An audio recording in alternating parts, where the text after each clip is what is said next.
Oh, goodness. Already messing up to start. What's going on, everybody? Happy Thursday. Had the production wrong. The cameras wrong. Had to see all of Big Marley's nice mug.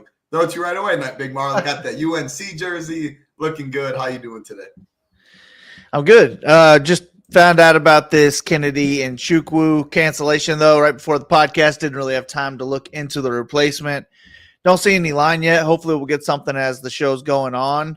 We can give like our fresh thoughts on that. But aside from that, at least we still have 13 fights. I like that. It's a pretty tough card. Nothing like no fights that we really have to target. There's like two that I like the most, but there's nothing that I want to be all in on. There's also nothing I want to be fully all out on either. So I do think it's a tough card. Maybe a 150 in the mini max type of card for me. I love it. It feels like we've had like three back-to-back, and this will be the third card. That's all relatively similar with 13 fights. The main event that's strong, but I don't think it's a must. And yeah, we have some fights expected to finish, some fights not. Definitely a couple big favorites. I found 4 fades for 20 entry and below, so I feel good about that. I like where I'm at this card, but I'm excited to talk to you about it. And again, shortly before we came on the show, like 40 minutes ago, we got news. Kennedy is out against Martin Budai. Kennedy was a minus 350 favorite, so we lost a big favorite. Now we got Uran Sapti Biev. That's what I'm going to call it. I don't know. Uran is what I'm calling him. I don't see a line like you said. He's 9-0. Usually fights at 205. This will be at heavyweight. Obviously, very short notice. So very curious to see the line. I don't think Martin Budai is good, but I don't really know much about this guy. And $7,000 for Budai. So if he finds himself as like the favorite, I mean, the whole slate looks a lot different. You can leave a bunch of money for sure, but we do have big favorites as well. Any other broad slate, anything before we go fight by fight? Are you ready to jump right into it? No, I think that fight could change a lot, but I don't know. I'll have to look into it. So all my notes for it will be over at shipitnation.com. Yep, all of our stuff will be up there. And then projections, ownership, like based on that line, ownership will definitely like Budai's a minus 300 favorite. Ownership will look a lot different than it does now. He'd be a massive favorite, maybe 45%. All builds would be Budai, a couple studs, and then from there they mix in some solid fights. So, of course, all content will be up tomorrow like usual. What's going on? Little Neck, Ben, Big Driggs, Daniels, Mike, Hart. No questions. Shipper last week along with 1, 2, 3. Let's run it back. Attaboy, Daniels. Nice work. All right, let's get to the first fight of the night, Big Marley. 13 fights again in the Apex. First fight of the night. It doesn't get any closer than this. Oh, actually, it was different than I was looking at. That's the second fight. This one's one of the biggest favorites on the card. Loma Lookboonmee, minus 700, taking on Estela Nunez, plus 500, plus 195 for this fight to finish. Loma, plus 220 inside the distance. Estela, plus 900. Estela was one of my fades in 20 and below, but she has a path. If she can keep it on the feet, she's not a bad striker. I'm definitely playing some Loma, even though she is the highest price on the slate. Feels like her easiest path is takedowns, multiple takedowns, control time, and then maybe a finish. And at what we have is, hold on, before I speak and it's completely wrong, we have her decently owned, actually. Still a couple others higher owned in the upper tier, but definitely modest ownership. I thought Barbosa would maybe get more ownership, being 100 less and a bigger favorite, but I do think it's pretty close. Regardless, though, I'm interested in some Loma with the wrestling upside. What are you doing in this fight? Mostly avoiding it, I'd say, because, well, they're both primarily strikers, which is what I don't like. I do think Loma has a big edge on the ground with her grappling because Estela Nunez's biggest weakness is her defensive grappling. She could just be taken down and really have nothing to offer at all. And Loma has mixed in a takedown in almost all of her last basically every UFC fight she's had, except for one, actually. So that's promising. And that's her easiest path to victory. If she's going to look like a minus 650 favorite, she has to take this fight to the ground every single round. Because I actually think Nunez's striking is pretty good. She maybe Loma comes into this fight with a striking game plan, and then she takes a couple of Nunez's shots and realizes maybe this isn't my best idea. We should go for some takedowns here. But either way, that is what I'm interested in for Loma, is if she is going to go for the grappling side. She's got 5 wins in the UFC, never touched 100 DraftKings points. If that happens again at $9,500, I'd bet on her not being on the optimal. So I'd prefer to just pay down, maybe even leave salary too. But I'm not going to avoid Loma, and I'm also fine with her in 20 or less. Nunez 20 or less, I'm going to X out. 150, I'm fine with up to 10% Nunez. I think she'll be unowned.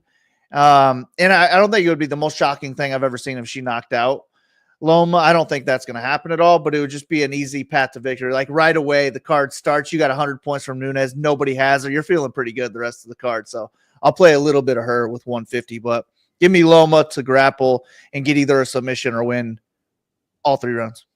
Yeah. And again, like I have a feeling this, excuse me, might be the consensus where people do game log watch. They see she's the highest price.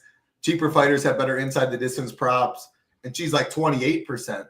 And I mean, any 1.9 takedown she averages, and you almost want like Estella to be a good striker, which she is, because that'll force Loma like, oh, I don't want to strike with her. Let's put on the wrestling shoes for 12 minutes. Any girl that's minus 700 that I think will wrestle, and that's the easiest path, I'm just naturally going to get some. But yeah, I mean, the upper tier is pretty strong.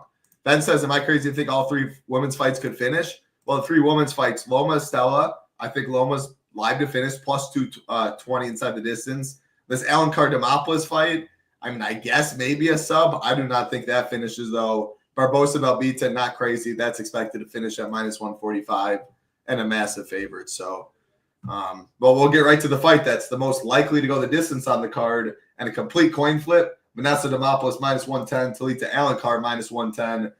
Plus 300 for this fight to finish. Both Alencar and Demopoulos are plus 525 inside the distance.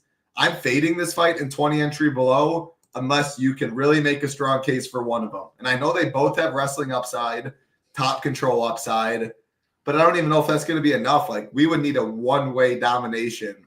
And, I mean, it's a minus 110 apiece. Like, that's not likely. You're parlaying almost getting a minus 110, a pick 'em right, and the fight probably finishing, or just going the complete nuts on a 13-fight card.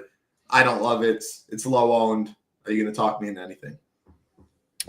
No, for me, it'll just be Demopoulos or pass. I'd rather save the $200, not even trying to risk risk both sides of this fight to throw money into the pot.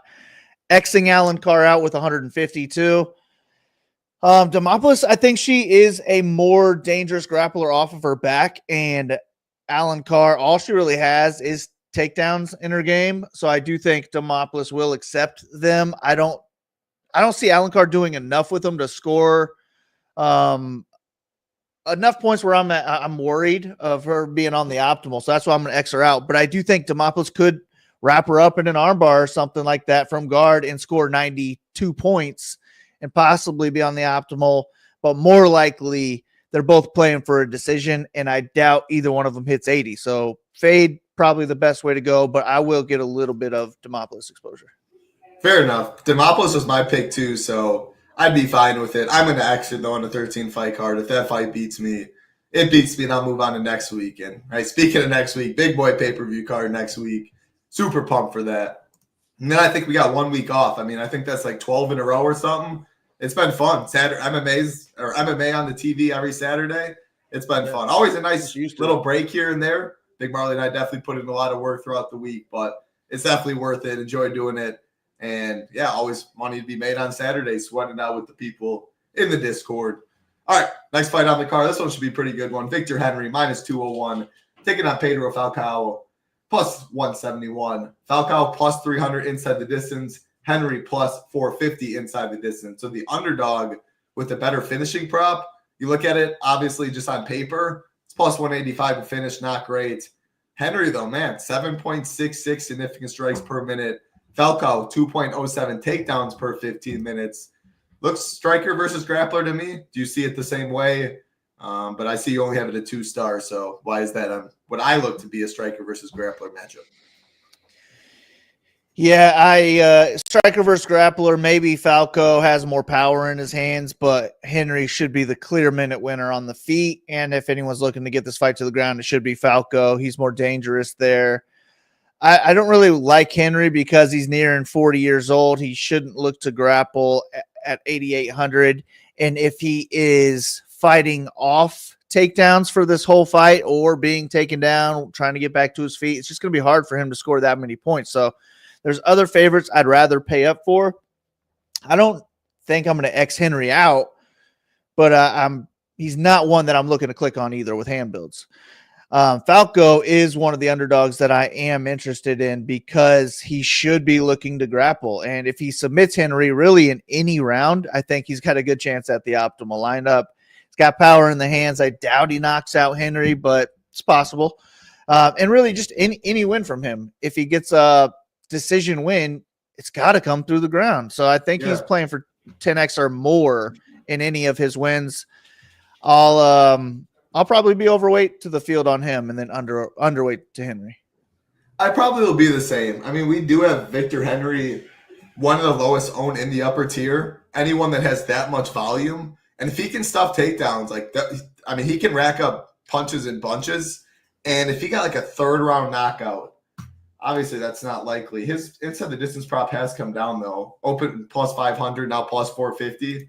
So that's nice to see. Round 3 prop. Let's see if that's moved. No, that's so really long. I mean, Falcao has a better knockout prop too than Victor Henry, which makes sense. Henry's just a death by 1,000 cuts guy. He would really have to fight a great fight. And if Falcao wins round 1 and puts him on his back for like 4 minutes, it's really tough for Henry to get there. So yeah, 8,800. I'll keep him in the pool because of the volume. Plus 450 inside the distance isn't, what is that, like 24%? You're always so much better than that stuff than me. What was the number? Plus 450, 18%. So that's what we have his projected ownership at, 18%. And that's if he gets a finish. Most of his finishes probably score well. It's probably a lot of volume behind it. And even if it does go to decision, it's some outcomes. It's not a 0% outcome that Henry isn't optimal to decision. So, yeah, maybe I'll have like 23% Henry play him in chalkier lineups. Falcao, my preferred play. But we have him pretty much the same owned as Victor Henry. I was trying to ask, hold on. This percent, but I'm guessing Budai is minus 150. Yeah. So it's a 205er moving up, like we said. Man, Budai just isn't great. The guy was 9-0, so I was hoping something. I think he was going to fight on Contender Series. Again, it just happened before the show. But if Budai is minus 150, that would make Falcao even more interesting because his ownership would come down because Budai will be so chalked that way. Nothing more to add in that one. The first 3 fights, not great in terms of DFS. This one should be pretty fun. Dylan Franza, minus 150, taking on McKe, plus 130, minus 160 for this fight to finish. Franza plus 145 inside the distance. McKe plus 255. Throw it to you right away. Is McKe going to go 0-5 in the UFC, or is he going to get his first win?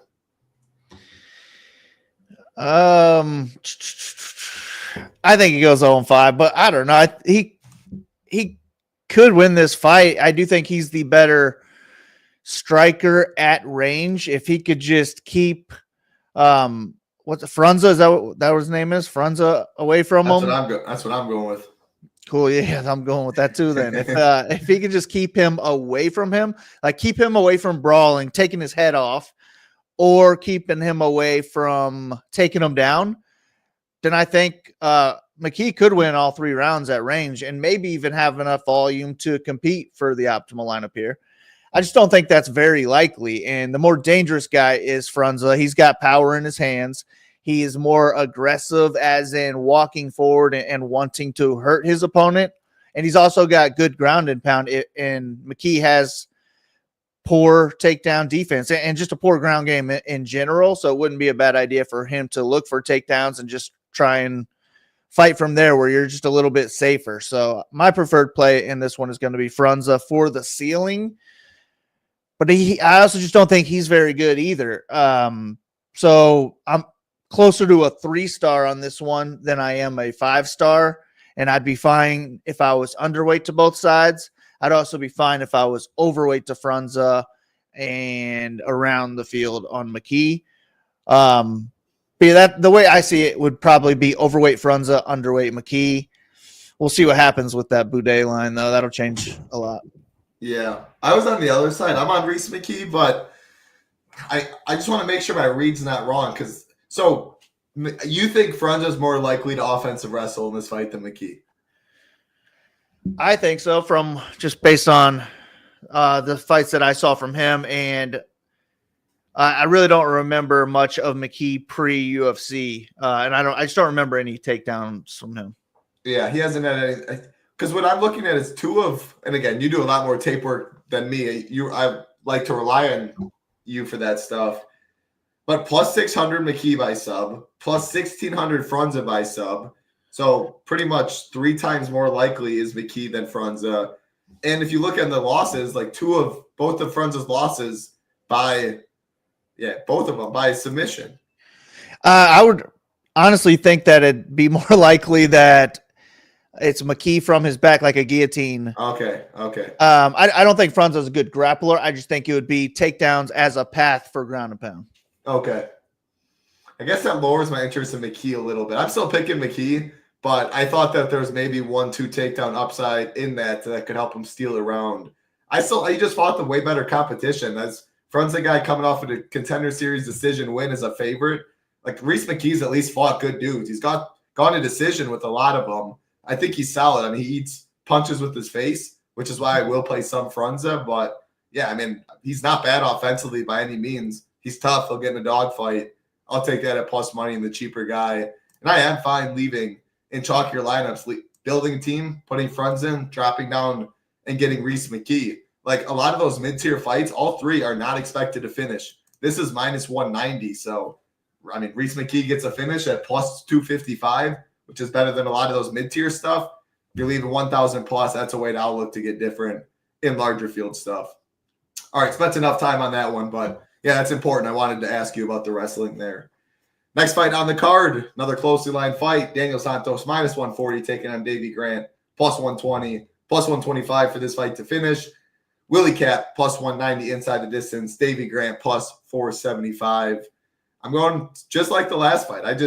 I'm taking the underdog. I think it's a really close fight. Davey Grant's look good to me. I like his low kicks. Junkyard dog will throw volume, strong. Daniel Santos is tough too. I expect this to be a good scrap. Now, it's probably going to go to decision, I think, and I don't see much wrestling. So I think it's a fun scrap. I can see like 110 to 100 significant strikes or something like that. Just not sure it scores enough for Daniel Santos in a win. Davey Grant, I would take a 75, 78 on this card. Might not be enough, but I'll definitely live. How do you see the fight? Do you think it goes the distance? Who's your preferred side? Yeah, I do think it goes the distance.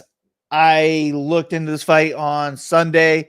Santos was a minus 180 favorite. So I said, it's got to be dog or pass on the money line here. I definitely saw some value in Grant, but at the same time, if I'm picking a winner just outright, I do think Santos kind of edges him out a little bit. He's younger, he's faster. He's more, I feel like he's more dangerous. But there was no way I was going to pay minus 180. Now the line's tightening up a little bit. For DFS, though, I mean, it really doesn't matter if he wins or not if he's not going to score enough points for the optimal lineup. And at $8,500, it's just going to be a lot harder for him to hit the optimal lineup than it will be Grant at $7,700 in a fight that I do think is close. Grant can keep this fight close on the feet. He could even land more volume. I think he's probably our more likely wrestler in this one too. Just our more experienced guy. He's just nearing 40 years old, which I don't like. At the same time, Grant does look like he's in the prime of his career right now. It's just that it can't keep up. He's going to fall off at some point, and I always just expect it to be, right around that 40 years old, especially in these lower weight classes. So Vince Pichel looked okay last week. He was junkyard dogging a little bit. Jim Miller. There's still a couple of these dudes going at it a little bit. Yeah, and I mean, I do prefer Grant just for that savings. I picked Santos to win, though. I just said, I think, like in my write-up, I said, I'll pick him to win, but there's no way I'm going to lay a minus 180. So it's dog or pass on money line, but the winner is Santos. For DFS, I'm just going to go the other way, though, and probably say Grant or pass with any hand-built lineups. I'm just not going to click on Santos at all with a hand-built lineup. And I don't know how much I want to throw him in 150 either. I might just get ballsy. You got to get some. He's plus 190 to finish. That's 34%.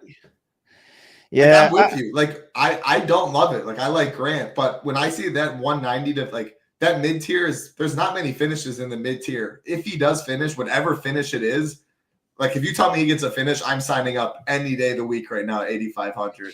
And the inside the distance prop surprised me. And I'm picking Davey Grant, but I just don't fully fade for me. That's all I'm talking you out of that. Yeah, and I mean, for me, it would just be the mini max, which is where I get a little bit more ballsy. And like when I do try to do that, ideally, if a perfect card going into it would be like, I'm not doing more than like 2 or 3 fights of both sides, just because I want to root for like one side on each fight type of thing. Especially just a mini max type of thing. So I just get just more ballsy in that. I would rather in this one just leave 800 and have a better chance at the solo win, I feel like. So that would be why I might not play him. But I'm also not trying to fade, like completely half of the fighters on the card. So maybe he does get mixed in. A lot of it will just be decided on that Budai line and what I do with that fight. Yeah, and I mean, that's huge. Like, I wish we could talk about it more. We don't have a line at all that dictates, obviously, pretty much everything. What we do know, though, I mean, hopefully DraftKings it's 6 Eastern, so they have, until tomorrow afternoon. They definitely better get an Uran a price tag. Budai's price won't change, though. Even if he was minus 9,000, he would still be 7,200 or 7,000, excuse me, because once their prices are out, it doesn't change. So this line will change everything. And again, our write-ups will be there, ownership, what that changes, what that does to the slate. It does a lot for the slate for sure. So just another reason to sign up. So many sports going on. I know GS Luke did the Showdown show. PGA's going. NBA's still going. MLB, of course. MMA, NHL. Playoffs will be here in a second. NASCAR. Many of you, if you like MMA, you fell in love with MMA Saturdays, maybe check out NASCAR Sundays. Prizes are absolutely huge. Eric, the game, does a great job. Definitely another reason to join Shipping Nation and get in the Discord as well. Next fight on the card, I did miss one.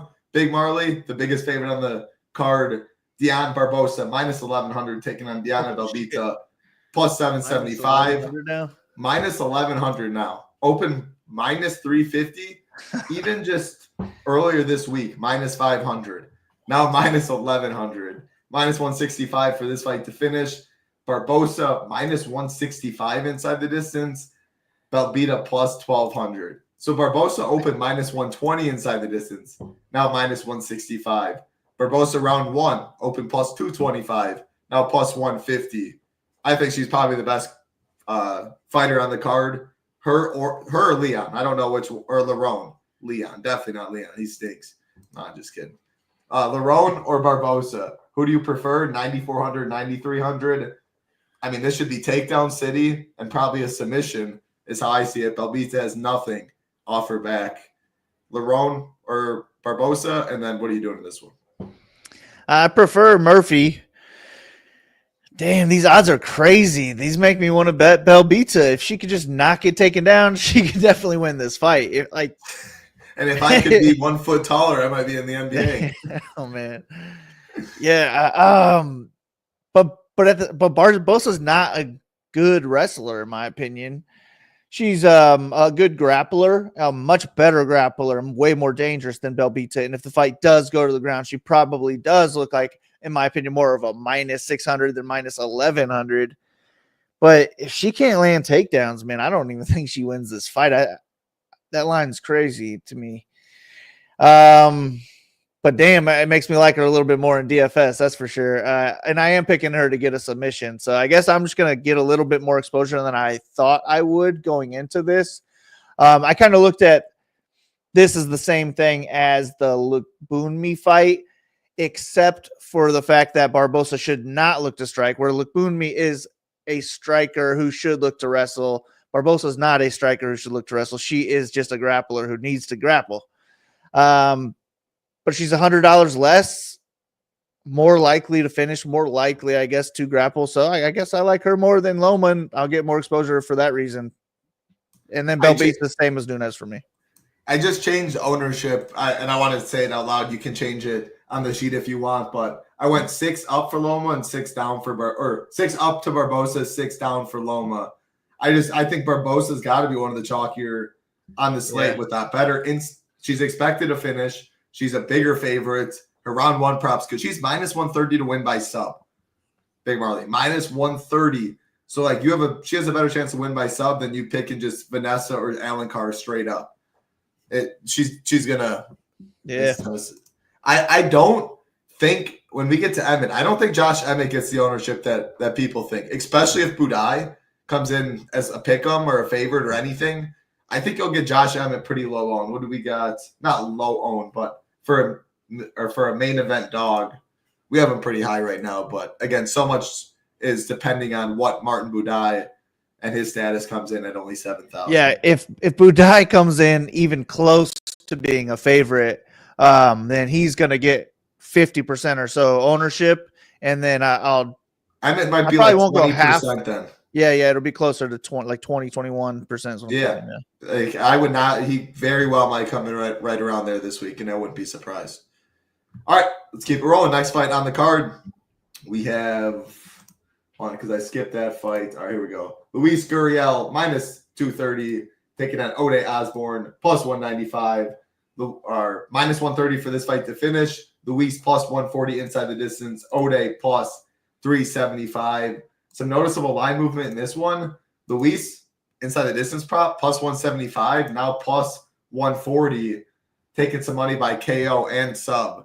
I just can't pick Ode, man. Like Ode he just doesn't do it for me. He's fast twitch, solid offense skills, has some pop, solid grappling. He just never puts it all together. And man, he can be hurt, he can be finished when the going really gets tough. So Luis still looks pretty solid to me. I'm picking him. I'm definitely going to place him at 8,900. The odds or his ownership. I mean, Finney's 100 more. He's going to probably be double the ownership. Brito a couple hundred less. He's going to be higher owned. Obviously, Larone's right there. Barbosa, both higher owned. Yeah, I'm definitely going to play some of this Luis guy. What do you think of him? Ode, I'm going to play just because his money line inside the distance prop is fine for the price. He gets more appealing if Budai's mega chalk, because even Budai in a win can score low. Ode has some sort of a ceiling in a win, but yeah, I just don't think he wins. So I'm on the favorite here. What do you like? Yeah, I'm more so on the favorite here. I think he has the higher ceiling with his finishing potential. He's the more aggressive striker. The one should be pushing forward, throwing harder shots, more likely to shoot for takedowns, I think. Osborne could be the better striker at range. I also think he could be the more dangerous grappler. Maybe grab onto a guillotine early. But if he wins a decision, I think he's probably scoring close to 60. And so I'd probably cap his ownership at whatever his submission line is, or I guess ITD line. He could get a knockout. But I really don't love this fight. I just don't think Gurule or whatever the hell Luis is much of a, or I guess he's not as much of a wrestler as I would like at that price. And if he doesn't get the knockout, I just don't think he's going to score enough at $8,900. So I just think I'm going to be underweight to the fight, and I'm fine with either side, with Luis being my preferred play. He's another one, Luis, that we talked about earlier with Victor Henry, whose Victor Henry's inside the distance prop was the same as his ownership. Luis's round one prop at +450 or +425, that's 19%. His ownership, we have roughly 21%. So just like his round one prop alone, pretty solid. Round two knockout, if you told me that, I would still take it at 8,900. So I'll probably be like, I think it was like 26, 27, something like that. If I had like 38% Luis, probably bumping that down a little bit on this 13th fight card. So, yeah. And Ode, like if I had 30% Ode, no, I don't want 30. If I had 20, I'd be fine with 20. So that's how I see it. Not a fight I love, not a fight I hate. You have a 3-star, so I agree with that. All right, next fight on the card. This one should be interesting for sure. One that you have to have some interest in DFS. On the Torres Finney side, -280 taking on Robert Valentin, +240, -215 for this fight to finish. Finney -105, Valentin +300. I'll throw it to you right away, just highlighting on the stone. 5'8", right here, 5'8". That is very, very short for the middleweight division. He's going to be at a 6-inch reach a 6-inch height disadvantage. That's the norm for him, though. Not sure it matters. Is a big favorite. What do you see? Yeah. After Valentin's last fight, I just feel like this is a similar matchup where you don't want to get taken down by Finney, who that's really all he's good at, is just muscling guys to the ground and landing ground and pound, or them getting back to their feet and him muscling them back to the ground. Either way, that's good for DraftKings. So I like Finney for sure. I'm picking him to win. He's my preferred play. If he does win, I expect him to score pretty well. It could be complete domination. He could look like a minus 900 fighter here. But the more skilled and the more athletic fighter is Valentin. He's the better striker. He's also got dangerous grappling too. So I think he could submit Finney from anywhere. So I'm just going to target this fight heavily. This is my favorite fight on the card. I would guess I'm somewhere around, I don't know, maybe 50% Finney and then 30% Valentin, which would put me overweight on both sides. And that's my ideal situation, is to be overweight on both sides of this one, which is another reason why I don't want to throw too many into the pot on other fights. So ideally I want one person, like, especially if I'm making 20 or less, like it's one out of Loma. It's one, it's definitely Demopoulos. It's one out of Henry and Falcao and 20 or less. Like, as much as I can do one out of the two, that's my preferred way to do it. The less lineups, more so. That makes sense. I mean, I think this probably is the best fight on the card. Main event, maybe, but I mean, Josh Emmett, I don't love that side. I like both sides here. Finney just has all the takedown upside in the world. Even in a decision, he can put up a nuke. He's minus 105 to finish. He's going to be chalky, though, which makes me even more interested on Valentin's side. And you said if you were 50-30 Finney, Valentin, you'd be more overweight on the Valentin side. And Finney's just, there's so much leverage off of him. If he loses, 45% of the field are roughly done. Valentin's still not getting that ownership as a big dog. And he has as much upside as any of these dogs on the slate. So, yeah, I'm definitely very interested in this fight. Finney's still probably my preferred play because of the wrestling upside. And we have 13 fights. If we had 11 fights, Valentin would be probably my favorite play on the slate because you would need all the leverage, the less fights there are to really get paid. Not the case here. You can easily eat all the chalk with 45% guy. He puts up 120. You need him. Enough other fights to get different. Ownership will be spread out on this card for the most part. So I guess right now, Budai minus 300, it wouldn't be as spread out, but you could still go Finney, Budai, just maybe that's where you go Franza, you drop Franza and you play Reese McKe and leave 1,000. Like stuff like that's how you can get different while still eating chalk in this sport. Anything else you want to add, Big Marley, before we go to the next one? No, just I bet Finney can bench press more than any other two people on this card combined. I think you're probably right. That's it. It's a big fella. All right, let's keep it rolling. Next fight on the card. Brad Tavares minus 190 taking on Gerald Meerschaert plus 165, plus 125 for this fight to finish. Tavares plus 270 inside the distance. GM3 plus 300. I mean, I never played Brad Tavares this week. He's a fade for me in 20 and below. What did I write in the slate plan? I think it was like, before I say something crazy, let me get it. You have to go back to 2012 from the last time he scored 85 plus DK points. I mean, I'll live if he finally does it after 13 years and he breaks the slate, I'll live to see that day go on to next week. I'll play GM3. I'll play him anytime he's an underdog. Only takes one mistake and he can finish the fight. So GM3 or pass, pretty easy for me. What about you? Yeah, absolutely. I'm not in the business of playing Tavares in DFS, and I am in the business of playing Meerschaert when he's an underdog. I would say I've played Meerschaert so many times. I feel like he had to have been on 3 or 4 of my better DFS days, I would think, because he's an underdog so often and he's got a high ceiling with his submission potential. So easy Meerschaert or pass for me. It's going to be hard for him to get the fight to the ground where he needs to get the fight. But I'm not going to put it past him. So I'll be overweight to Meerschaert for sure and Xing out Tavares. I like it. So I'm going to skip this next fight just real quick. I'm going to see if I can find lines anywhere. I'm still not seeing any fight odds, but if not, we'll go back and we'll circle back to it. But next fight, mid-tier fight, Chang Ho Lee, -135. Taking on Cortavius Romeus, +115, +120 for this fight to finish. Cortavius, the underdog, better inside the distance prop at +260. Lee, +300. I mean, first thing that stands out here, 3.24 takedowns per 15 for Lee. Some of that was road to UFC fights, but he definitely looks like a primary wrestler. Cortavius also has some wrestling himself, some grappling. Is this fight mainly going to play out on the feet? Because that's what I'm hoping for. If not, I do not think it really gets there. What's going on, Easy Bets? Hope you're doing well. What are you doing in this fight, Big Marley?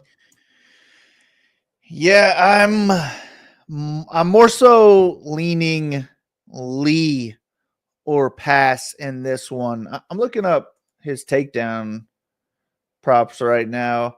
Over 1.5 +100. I don't love that. But over 2.5 is +120. Yeah, I don't really like a lot about Romeus other than he is an underdog who is live in this fight. He's got wrestling potential, but I don't really think that's a good spot for him in this fight. So his biggest upside would just be a knockout, and I don't love his chances there. And again, not trying to throw money into the pot, taking both sides. So I like Lee's wrestling. I do think he can land takedowns, keep top control. I also think he could be the better striker in this one. So Lee's my preferred play. And I'm fine being overweight to him. I'm also fine being a little underweight to the field. I got a big range. I feel like on Lee, I'd be okay with like 20 to 40 range, something like that. Lee's my preferred side too. I wanted to see your ownership earlier in the week. Yeah, it's a little higher than I wanted, but I agree with it because, I mean, it's the best fight in the mid-tier, in my opinion. When you're comparing, there's only 3 fights in the mid-tier. This one, the Alencar Demopoulos fight, which I hate, and I think the field will. And then Daniel Santos, Davey Grant, which I think it's close. I still prefer the Lee Romeus because I think there's a lot more wrestling upside in it. But I do prefer Grant. He's $7,700. Like, I think I like Grant to Romeus because I'm picking Grant, but I don't know. I think Romeus does have more upside. So that's fine. That's one where I'd be fine. Like if I had 28% and 22%, I wouldn't care what the names were in SaberSim. As long as I loved all my other stuff, I wouldn't make a case to switch that between Romeus and Davey Grant. Would rather have Grant or Demopoulos in this range. Lee looks all right. Demopoulos. So yeah, I guess for you, Demopoulos, Romeus, Davey Grant. How would you rank those 3? As in my expected ownership or exposure, I would think I have Grant the highest, Demopoulos second, Romeus third. All right, that makes sense. Mid-tier is tough. Stars and Scrubs going to be a popular build, and that's going to take us right into this next fight. I did find odds on Bet Online. So Uran is -140. Budai is +120. Budai is going to be very owned. Under 2.5 and over 2.5 are -115 apiece.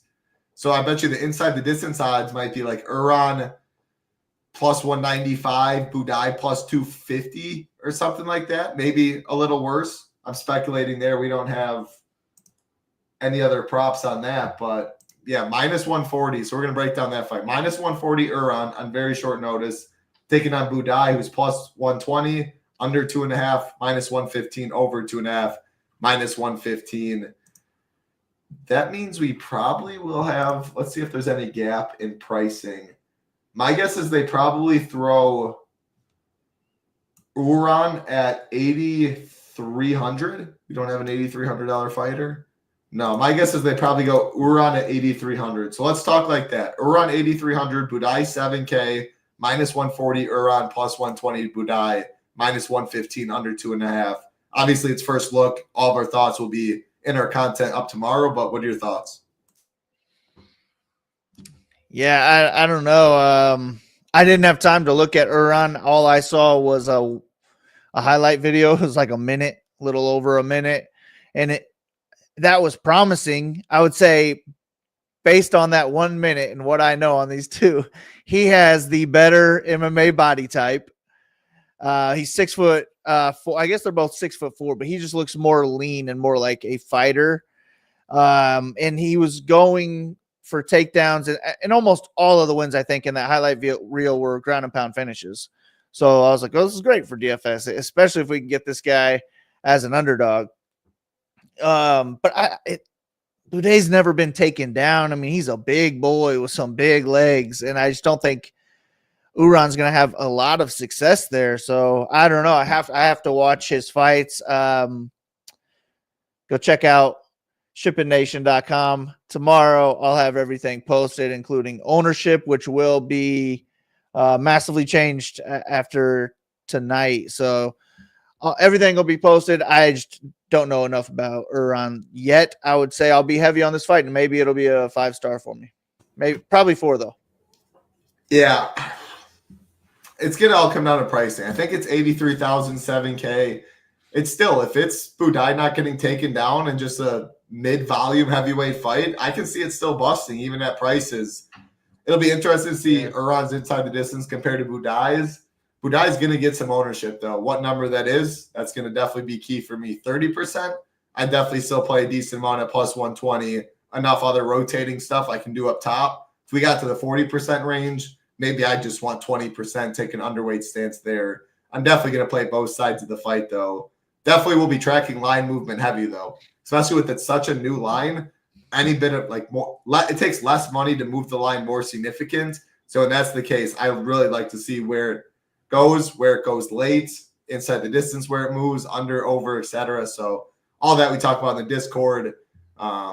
These odds. So, right now, these are Monday. Then I update these tomorrow when I get the slate plan and stuff out. Then you're able to track these to fightodds.io from Friday night to Saturday night, which can really help track line movement that way. So, all right, 2 fights left. Again, we did that third last one. Lee Romeus, co-main event time. So it should be pretty fun. Joannis and Brito, minus 235, taking on Pat Sabatini, plus 200. Minus 270 for this fight to finish. Wow. So it opened minus 150, Big Marley, fight to finish. Now it's minus 270. Brito minus 140 inside the distance. Sabatini plus 350. I'm seeing it like you. 4-star, I agree. The more I see the line movement, the more I like the Brito side. I like Sabatini more. The savings, his wrestling style, the price. If he wins, it's hard to see him not be optimal. Brito I was a little more hesitant on because if he gets controlled all around one and gets a second-round knockout, might not be enough. A striking decision, might not. But, I mean, man, this is getting heavy steam to knock out the distance. Brito's got hands on him. He has some submission game too, but 8,700 isn't breaking the bank. I could go Loma, drop down Loma to Brito and save 800 and be good. He's definitely getting a lot of steam. Him to finish the fight, open plus 110, now minus 140. So, yeah, I already liked Sabatini all week, and I thought Brito was fine. I like Brito even more than I initially did. This is a good fight. What do you see? Yeah, I agree. I think if it's a finish, it's probably Brito knockout or Sabatini submission.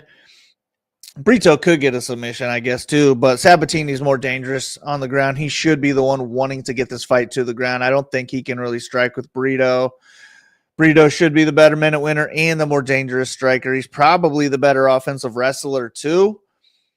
But, man, Sabatini, he's a slick grappler, and he could be one of those guys that lands 5+ takedowns as an underdog. And even if he doesn't get a submission, he should score well in any win. So I like Sabatini here. I'd rather have him as the underdog. I think he's going to be one of my favorite underdog picks on the card. But I want some Brito too because I think he could just flatline Sabatini in the first 45 seconds and completely break the slate. So this is closer to a 5-star than a 3-star. So I was looking up what in the world's going on. I was looking up this Uran dude on Tapology. It doesn't even have his age. So I type in online, Uran, whatever age. And then the first thing it says, Umar Nurmagomedov, who is often mistakenly referred to as Uran Satibulidiev, is currently 28 years old. What? What?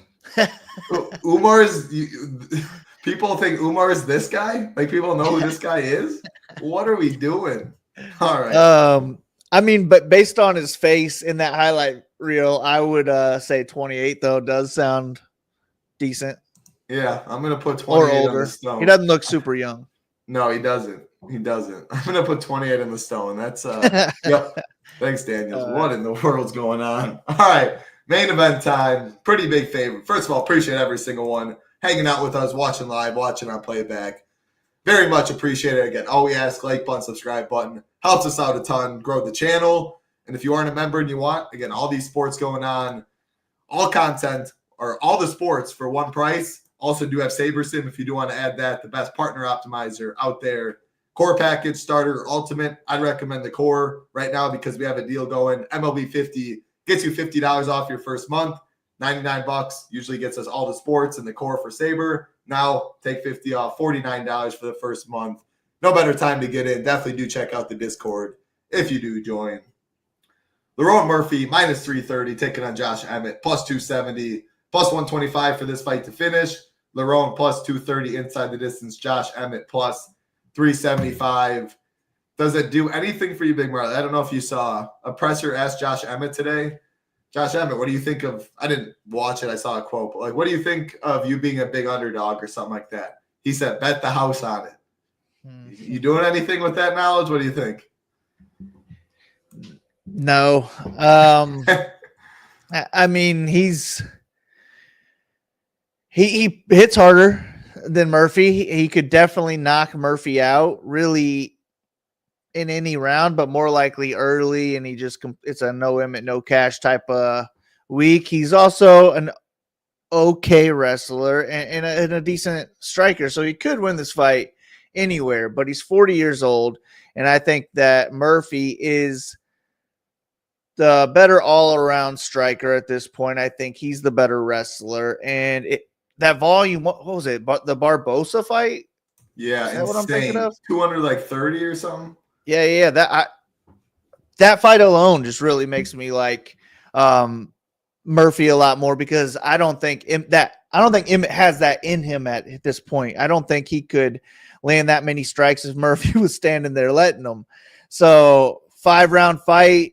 Murphy higher ceiling in my opinion, but I'll just be heavy on it. The way I see it is, the way I see my exposure would be like a 50% Murphy, 25% Emmett, something like that. Definitely not an all-in fight. I think Murphy could win and score 85 points and not make the optimal lineup. So I don't hate having a Loma lineup instead of Murphy if I could have that kind of salary to work with, but I do prefer Murphy outright just because more of his wins are going to be a higher score than Loma's wins. But just good fight in general. I think it's going to be a fun one to watch too, but I think it goes all 5 rounds. Yeah, like the Barbosa Lerone stuff's tough for me. I think they're the two best. I'm a little lower on Josh Emmett. Like, I really think Lerone should win this fight outside of getting binged. So I'd be good with like 70-10. Like, I'm going to take a stance like that. 60, 50. I'm okay with that. In the mini max, like I could see me doing something like that. I wouldn't do it personally if I was playing for big bucks in like, what is it, 18 or 15, whatever it is this week.